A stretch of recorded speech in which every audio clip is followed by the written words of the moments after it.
Hey everybody, thanks for joining us for part 2 of decorative casting for kids. Part 2 of a series of 3 hopefully.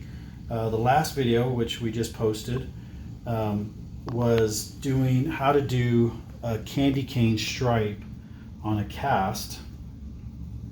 This particular cast we're going to do today is how to do a two-tone cast. I'm starting, as you can see here, I'm starting off with a light color, a light base.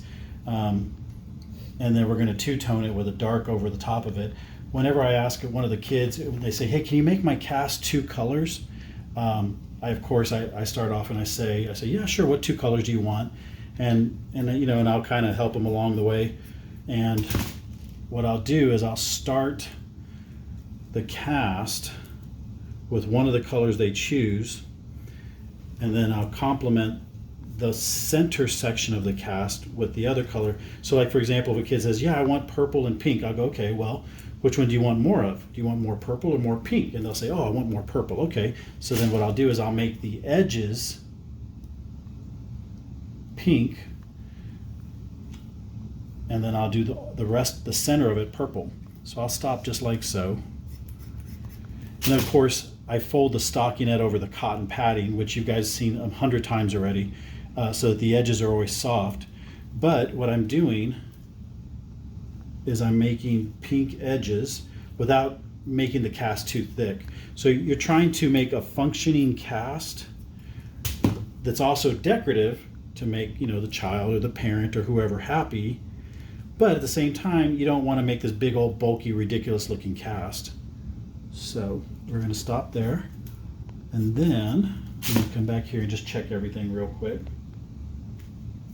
Like that, make sure everything. I try to stop it at the ends so that way I'm not coming back having to chase it.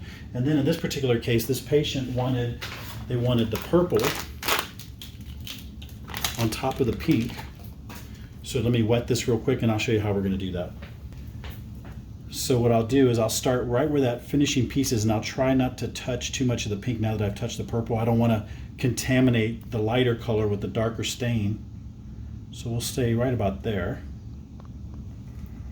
And it's easier when you're going from a light base to a dark base. You don't have to go over it so many times to cover the pink.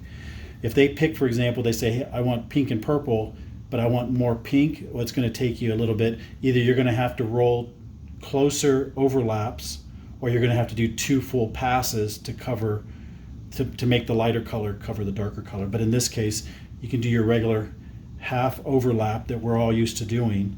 And if you do the half overlap, you cover the pink pretty well. I try to take it easy on the edge here because I want to show enough of the pink on all the corners as I can.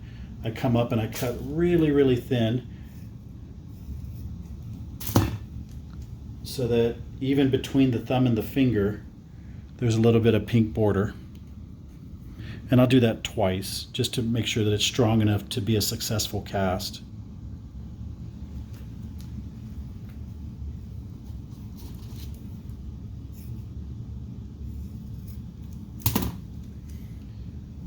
Just like so. And then you'll finish off the purple. And like we did in that first video of this series, the first decorative video, you can sparkle it up with some sparkle. You can talk to them about going to the hobby store and getting hot glue and gems, all that. Somebody made mention yesterday that I thought was worth noting in the second video. If you know they're going to come back and have to get x-rays through the cast, probably don't want to promote the hot glue and the gems and all that might show up in the x-ray. Anything of significant size that might upset the provider or the radiologist, stick with the basic, just superficial, 2 layers of cast or whatever. So say, for example, you do this nice 2-tone cast for them, and they're like, you know what? I think I want the middle to be pink too, or like we talked about in the first video, the rugby stripe. You just get your pink. You know what I should do? I should practice what I preach. I should change the gloves so I don't contaminate the pink. And watch this. You get the pink roll, and in this particular case, because this is a smaller arm, you can do, instead of doing like 2 rugby stripes, you can do like 1 rugby stripe. Now, you have to be careful to only touch the purple now with the parts you're not going to use of your fingers. You come right up in the middle right here, say give or take right about there.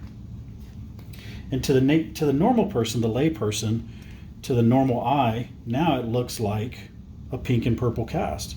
And again, it's kind of a no-brainer. It's pretty easy stuff. And I finish all the end pieces all in the same spot, so that way when I come back with the water or the hand sanitizer or the glue, or not the glue, the soap, whatever I'm going to use to laminate it, I'm just laminating, I'm focusing on that one spot. And again, just go easy between the two dyes. Don't mix the purple. So why don't we laminate the pink first? Let's get that nice and laminated. And then I'll use this one, I'm going to hold here, to laminate the purple so we don't crisscross the two different dyes, the lighter dye and the darker dye. And then once it starts to set up, again, I'm using my left hand to do the purple. I'm going to use my right fingers to do the pink. The white, of course, will always remain soft and fluffy. And again, pretty basic stuff there. A nice little decorated two-tone cast, pink and purple. And we just kind of ad-lib there the last minute or two of the video. I went ahead and used what was left of that pink to kind of make another stripe in there. So again, how to do a two-tone cast, pretty basic stuff. On the third video that we're going to make in this series of 3, we'll go into all the different patterns that exist for casts that are out there, all the different pattern tapes that are out there, and we'll even demo one of the pattern tapes. All right, thanks for watching, guys.